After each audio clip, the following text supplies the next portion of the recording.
नमस्कार विद्यार्थियों। पिछले व्याख्यान में हमने भारतीय संविधान सभा के गठन और संविधान निर्माण की प्रक्रिया के संबंध में बात की थी। उसी कड़ी से आगे बात करते हुए आज के इस व्याख्यान में हम बात करेंगे कि अब आप लोगों के सामने एक प्रश्न आता है कि जब संविधान का निर्माण 26 नवंबर 1949 को हो गया तो फिर इसे लागू 26 जनवरी 1950 को क्यों किया गया। ये बहुत बड़ा प्रश्न है और बहुत बार परीक्षाओं में पूछा जाता है कि जब भोजन तैयार हो गया तो फिर खाने के लिए क्यों रोका जा रहा है, उपयोग में लाने के लिए क्यों रोका जा रहा है। ये सहज सवाल हर व्यक्ति के मन में आता है और इसको मैं यहाँ स्पष्ट करूंगा आप लोगों को। जो संविधान 26 नवंबर 1949 को बनकर तैयार हो गया, पूर्ण हो गया, उसे पूर्ण स्वराज्य दिवस को स्मृति में बनाए रखने के लिए 26 जनवरी 1950 को लागू किया गया। पूर्ण स्वराज्य दिवस, ये पूर्ण स्वराज्य दिवस क्या है, इसके बारे में थोड़ा विस्तार से बात करेंगे। देखिए, आप लोगों को ये बात समझना होगा कि कांग्रेस में दो धाराएं चल रही थी। एक मोतीलाल नेहरू, चित्तरंजन दास और इनके कुछ साथियों की, दूसरा पंडित नेहरू, सुभाष चंद्र बोस, सरदार पटेल और राजेंद्र प्रसाद इनकी। अब यहाँ इन दोनों के विचारों में एक अंतर था कि जो मोतीलाल नेहरू, चित्तरंजन दास, ये जो लोग थे ये औपनिवेशिक स्वराज्य को भी भारत के लिए ठीक मानते थे, औपनिवेशिक स्वराज्य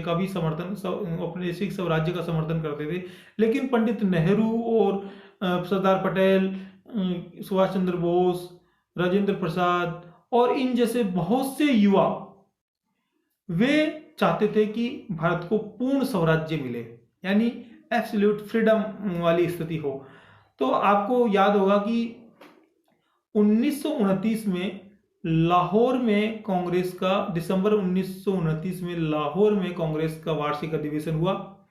देखिए, कांग्रेस के अधिवेशन दिसंबर लास्ट में ही होते थे क्योंकि कांग्रेस की स्थापना भी दिसंबर लास्ट में हुई थी, 26 दिसंबर 1885 को। तो हर वर्ष कांग्रेस का अधिवेशन दिसंबर लास्ट में ही होता था। कभी कभी कुछ विशेष सत्र जरूर हुए जो बीच में भी बुलाए गए, लेकिन सामान्यतया जो कांग्रेस का अधिवेशन होता है वह दिसंबर लास्ट में ही होता था। तो ये जो लाहौर अधिवेशन हुआ 1929 में, इस अधिवेशन में पंडित नेहरू को राष्ट्रीय कांग्रेस का अध्यक्ष बनाया गया। इस अधिवेशन में राष्ट्रीय कांग्रेस का अध्यक्ष बनाया गया और पंडित नेहरू युवा थे और उन्होंने लाहौर कांग्रेस अधिवेशन में अपना एक जोरदार भाषण दिया और बहुत प्रभावशाली भाषण दिया और उसमें अपनी एक मांग रखी कि हमको हर स्थिति में, किसी भी परिस्थिति में पूर्ण स्वराज्य चाहिए।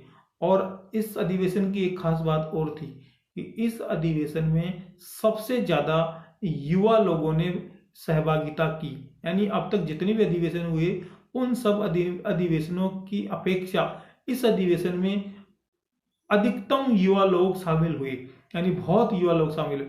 और युवाओं ने, आपको पता ही है कि जिस ओर जवानी चलती है उस ओर जमाना चलता है, तरुणाई जिस ओर चलती है उस ओर जमाना चलता है। तो युवाओं ने पूरे जोश के साथ पंडित नेहरू के इस मत का समर्थन किया, पूर्ण स्वराज्य के प्रस्ताव का समर्थन किया और यह प्रस्ताव भारी मतों से पारित हो गया, यानी पास हो गया। तो जब ये पास हुआ तो इस प्रस्ताव के पारित होने की खुशी में इन सब लोगों ने यह घोषित किया कि आगामी 26 तारीख को, देखो दिसंबर लास्ट में अधिवेशन हुआ, दिसंबर 1929 में अधिवेशन हुआ, तो आगामी 26 तारीख को, यानी 26 तारीख कब आएगी, जनवरी में आएगी, जनवरी 1930 को, आगामी 26 तारीख को यानी जनवरी 1930 को हम पूर्ण स्वराज्य दिवस मनाएंगे। इन्होंने ये घोषित किया और इन्होंने 26 जनवरी 1930 को पूर्ण स्वराज्य दिवस मनाया। बहुत जोर शोर से, बहुत जोश के साथ, बहुत हर्ष के साथ इन्होंने यह दिवस मनाया। और न केवल 26 जनवरी 1930 को मनाया, अपितु हर वर्ष 26 तारीख को पूर्ण स्वराज्य दिवस को मनाया जाने लग गया। जिस प्रकार हम होली, दिवाली, ईद का त्यौहार मनाते हैं, उसी प्रकार ये निरंतर जारी रहा। तो जब संविधान 26 नवंबर 1949 को बनकर तैयार हो गया, तो संविधान निर्माताओं के ध्यान में ये बात आई कि भाई इस संविधान को हम अभी क्यों लागू करें, इसको कुछ दिनों के लिए रोक देते हैं और जो अच्छा दिन आएगा आगामी 26 जनवरी को, उस दिन हम इसको लागू कर देंगे, यानी 26 जनवरी 1950 को इसे लागू कर देंगे। तो इस उद्देश्य से यह संविधान 26 जनवरी 1950 को लागू किया गया, यानी पूर्ण स्वराज्य दिवस को स्मृति में बनाए रखने के लिए, ये दिवस स्मृति में रहे, इसको स्मृति में बनाए रखने के लिए 26 जनवरी 1950 को संविधान को लागू किया गया और उस दिन का नाम परिवर्तित करके गणतंत्र दिवस कर दिया गया। आज इसे हम गणतंत्र दिवस के रूप में मनाते हैं। संविधान के लगभग 15 महत्वपूर्ण अनुच्छेद 26 नवंबर 1949 को ही लागू कर दिए गए थे। बहुत बार पीएससी, यूपीएससी और अन्य परीक्षाओं में यह प्रश्न पूछा गया कि क्या संपूर्ण संविधान 26 जनवरी 1950 को ही लागू किया गया? तो इसका उत्तर आएगा नहीं, क्योंकि संपूर्ण संविधान 26 जनवरी 1950 को लागू नहीं किया गया। इसके कुछ महत्वपूर्ण अनुच्छेद जिनके बिना काम नहीं चल सकता था, जिसमें विशेषकर नागरिकता से संबंधित अनुच्छेद थे और वो उस समय पारित होना आवश्यक थे, तो उन लगभग 15 अनुच्छेदों को उसी समय पारित कर दिया गया।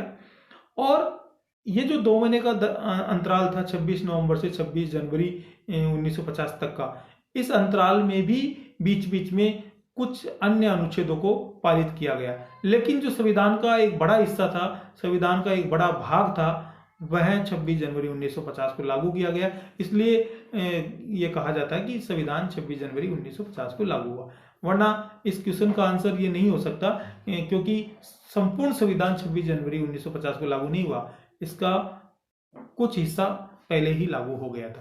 तो ये सब लोग ध्यान रखना, मैंने यहाँ स्पष्ट कर दिया, ये बात बहुत बार पूछा जाता है परीक्षाओं में। संविधान सभा की अंतिम बैठक 24 जनवरी 1950 को हुई, जिसमें 284 सदस्यों ने भारतीय संविधान के अंतिम प्रारूप पर हस्ताक्षर किए। ये 24 जनवरी 1950 को संविधान सभा की अंतिम बैठक हुई, जिसमें लगभग 284 सदस्य उस समय मौजूद थे। कुछ अनुपस्थित थे, जैसे 299 कुल सदस्य थे, उनमें कुछ अनुपस्थित थे। तो 284 सदस्यों ने संविधान के अंतिम प्रारूप पर हस्ताक्षर किए। इसी दिन संविधान सभा के सदस्यों ने डॉक्टर राजेंद्र प्रसाद को भारत का प्रथम राष्ट्रपति भी घोषित किया, यानी डॉक्टर राजेंद्र प्रसाद को इसी दिन भारत का प्रथम राष्ट्रपति घोषित कर दिया गया था।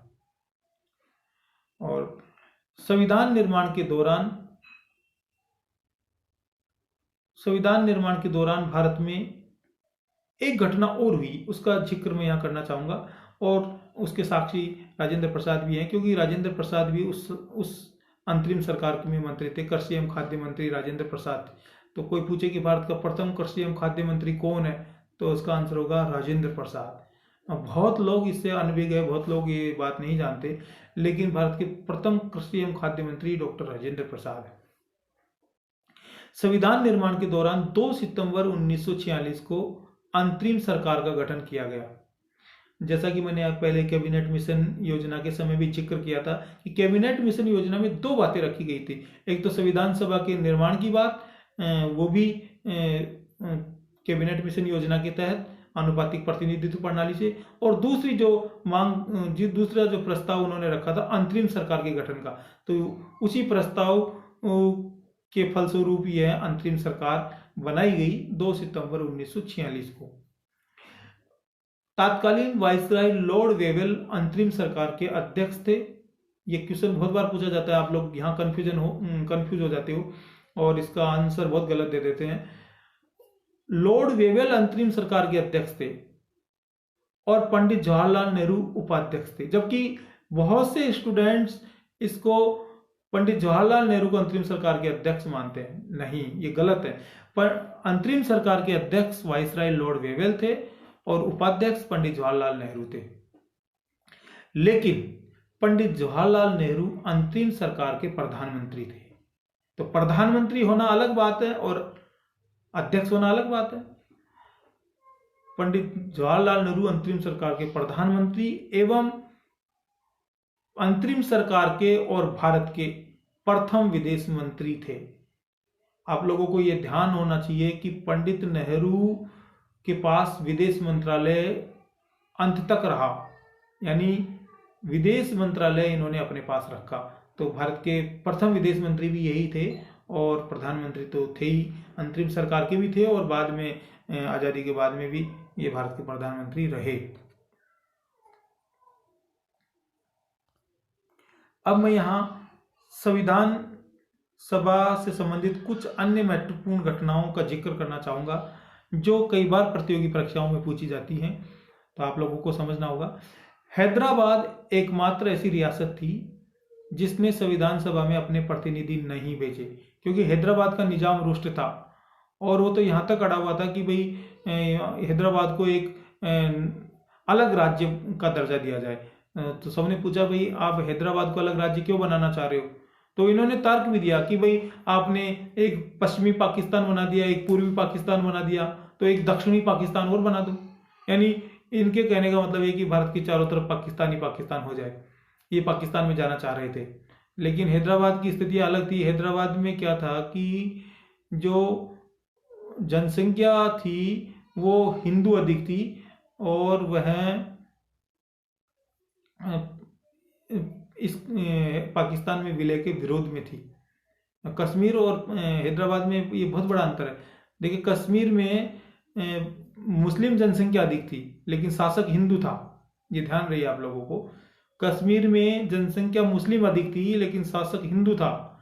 हैदराबाद में जनसंख्या हिंदू अधिक थी लेकिन शासक मुस्लिम था। और यह पाकिस्तान के जिन्ना और उनके मंत्रिमंडल के कुछ सदस्यों से हैदराबाद के निजाम की बात चल रही थी और हैदराबाद पाकिस्तान में जाना चाह रहा था, लेकिन यह सब बाद में हल कर लिया गया। मुस्लिम लीग ने भी अपने अल्प प्रतिनिधित्व का बहाना बनाकर संविधान सभा में अपने प्रतिनिधि नहीं भेजे, यानी संविधान सभा का बहिष्कार किया। मुस्लिम लीग ने कहा कि भाई हमको जितना प्रतिनिधित्व मिलना चाहिए अकॉर्डिंग टू जन पॉपुलेशन वह नहीं मिला, तो इस कारण मुस्लिम लीग ने भी संविधान सभा का बहिष्कार किया। कुछ और बातें हैं। डॉक्टर VN राव संविधान सभा के कानूनी, विधिक या संवैधानिक सलाहकार थे।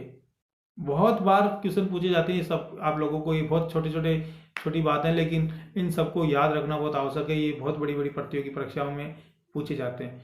डॉक्टर VN राव को देखो, संवैधानिक, कानूनी या विधिक एक ही बात है, सलाहकार थे।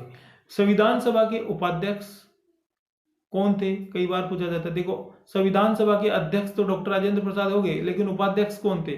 अब अध्यक्ष तो सबको याद रहता है लेकिन उपाध्यक्ष को याद नहीं कर पाते, तो इसलिए यहाँ ये याद रखना है। संविधान सभा के उपाध्यक्ष डॉक्टर HC मुखर्जी, हरेंद्र चंद्र मुखर्जी थे। पूरा नाम है इनका हरेंद्र चंद्र मुखर्जी। संविधान सभा में कुल 12 महिला सदस्यों ने सहभागिता की। महिला सदस्य भी थी और उनकी संख्या 12 थी। 12 महिला सदस्य थी, जिनमें से प्रमुख हैं विजय लक्ष्मी पंडित, लीला नाग, बेगम एजाज रसूल, सरोजिनी नायडू, पूर्णिमा बनर्जी, हंसा देवी, दुर्गाबाई देशमुख। ये ऐसे करके कुल 12 महिला सदस्य संविधान सभा में थी, यानी महिलाओं को भी इस संविधान सभा में प्रतिनिधित्व था। संविधान सभा के कुल 3 वाचन हुए। वाचन से तात्पर्य यह है कि संविधान सभा के कार्यों की समीक्षा बैठक। वाचन का मतलब कोई ये नहीं कि वह इसको यूं पढ़ रहे हैं, वाचन से ये तात्पर्य। संविधान सभा के वाचन से मतलब है कि संविधान सभा के कार्यों की समीक्षा, और ये समय समय पर हुई। तो ये 3 समीक्षा बैठक हुई, जिनमें सबसे अधिक समय तक द्वितीय वाचन रहा, यानी द्वितीय बैठक जो हुई उसमें सबसे अधिक समय लगा। तो प्रथम वाचन 4 नवंबर 1948 से 9 नवंबर 1948 तक चला। 4 नवंबर 1948 से 9 नवंबर 1948 तक, याद रखना इस तारीख को। द्वितीय वाचन 15 नवंबर 1948 से 17 अक्टूबर 1949 तक चला। 15 नवंबर 1948 से 17 अक्टूबर 1949 तक चला। तीसरा वाचन 17 नवंबर, ये 17 अक्टूबर था, यहाँ 17 नवंबर 1949 से 26 नवंबर 1949 तक चला, यानी संविधान निर्माण के अंतिम दिन तक 26 नवंबर 1949 तक चला। ये तीसरा वाचन था। और जब ये तीसरा वाचन पढ़ा गया, तीसरा वाचन हुआ, इसी दिन डॉक्टर भीमराव अंबेडकर ने कहा कि यह संविधान बनकर तैयार हो गया है, अब इसे पारित किया जाए, इसे लागू किया जाए। डॉक्टर अंबेडकर की यह उद्घोषणा हो गई थी कि संविधान लगभग बनकर तैयार हो गया है, अब इसे लागू किया जाए। संविधान सभा के कुल 12 अधिवेशन हुए, 12 बड़े अधिवेशन हुए तथा लगभग 165 बैठकें आयोजित की गई, लगभग 165 बैठकें। और कई लोग तो संविधान सभा यानी संविधान निर्माण के दौरान जो खर्चा हुआ उसका भी जिक्र करते हैं, लेकिन वो कोई इतनी महत्वपूर्ण बातें नहीं हैं। तो यहाँ आप लोगों को ये समझना होगा, संविधान के मुख्य प्रारूपकार chief drafter Shri H.N. Mukherjee थे, जिन्होंने संविधान का ड्राफ्ट, पूरे संविधान का ड्राफ्ट बनाया। संविधान के सुलेखन का कार्य श्री प्रेम बिहारी नारायण ने किया और संविधान के हिंदी संस्करण के सुलेखन का कार्य श्री बसंत कुमार वैद्य द्वारा किया गया। तो ये आप लोगों को ध्यान रखना होगा, हिंदी संस्करण के सुलेखन का कार्य बसंत कुमार वैद्य द्वारा किया गया। अब कुछ और महत्वपूर्ण बातें जो परीक्षाओं की दृष्टि से महत्वपूर्ण है, पूछी जाती है। जब भारत आजाद हुआ उस समय राष्ट्रीय कांग्रेस के अध्यक्ष आचार्य JB कृपलानी थे। जो राष्ट्रीय कांग्रेस का जो अधिवेशन चलता था वो, तो उस समय जब भारत आजाद हुआ उस समय आचार्य JB कृपलानी थे। इनका पूरा नाम है जीवंत राम भगवान दास कृपलानी। अगला, जब भारत आजाद हुआ उस समय ब्रिटेन में मजदूर दल की सरकार थी। मैंने पहले भी ये बात बताई आप लोगों को, लेबर पार्टी की सरकार थी और लॉर्ड क्लीमेंट एटली ब्रिटेन के प्रधानमंत्री थे। लॉर्ड क्लीमेंट एटली ब्रिटेन के प्रधानमंत्री थे। ये बात आपको ध्यान रखनी होगी, क्योंकि बहुत बार ये पूछा जाता है कि जब भारत को किस ब्रिटिश प्रधानमंत्री के समय आजाद किया गया, या भारत आजाद हुआ उस समय ब्रिटेन में किस दल की सरकार थी। ये बहुत बार छोटे छोटे क्वेश्चन कई प्रतियोगी परीक्षाओं में पूछे जाते हैं। अगला, जब भारत आजाद हुआ उस समय भारत के गवर्नर जनरल लॉर्ड माउंटबेटन थे। ये बहुत महत्वपूर्ण क्वेश्चन है, बहुत बार पूछा जाता है। ये भारत आजाद हुआ तब भी भारत के गवर्नर जनरल लॉर्ड माउंटबेटन थे और स्वतंत्र भारत के प्रथम गवर्नर जनरल भी लॉर्ड माउंटबेटन थे। देखिए ध्यान रखना, स्वतंत्र भारत के प्रथम गवर्नर जनरल लॉर्ड माउंटबेटन थे। लेकिन अगर कोई दूसरे प्रकार से पूछे कि स्वतंत्र भारत के प्रथम भारतीय गवर्नर जनरल, तो वो सी राजागोपालाचारी थे। ये भारतीय गवर्नर जनरल, स्वतंत्र भारत के प्रथम भारतीय गवर्नर जनरल सी राजागोपालाचारी थे। तो ये आप लोगों को ध्यान रखना होगा, यहाँ कोई कंफ्यूजन नहीं होना चाहिए। संविधान सभा के निर्माण के लिए कुल 27 समितियां बनाई गई थी, जिनमें कुछ स्थायी समितियां और कुछ अस्थायी समितियां थी। तो इस प्रकार कुल 27 समितियां थी। इन सभी समितियों द्वारा अपने अपने निर्धारित कार्य को समय अंतर्गत अवधि में पूर्ण किया गया और ये बहुत महत्वपूर्ण जिम्मेदारी इन्होंने निभाई। आगे अगले व्याख्यानों में हम कुछ प्रमुख समितियों और उनके अध्यक्षों, इनके संबंध में जिक्र करेंगे और कुछ अन्य महत्वपूर्ण विषयों के संबंध में जिक्र करेंगे जो प्रतियोगी परीक्षाओं की दृष्टि से महत्वपूर्ण है। तो आइए हम आप सभी लोगों को धन्यवाद ज्ञापित करते हैं। आप सभी ने मेरी बात को सुना, धन्यवाद।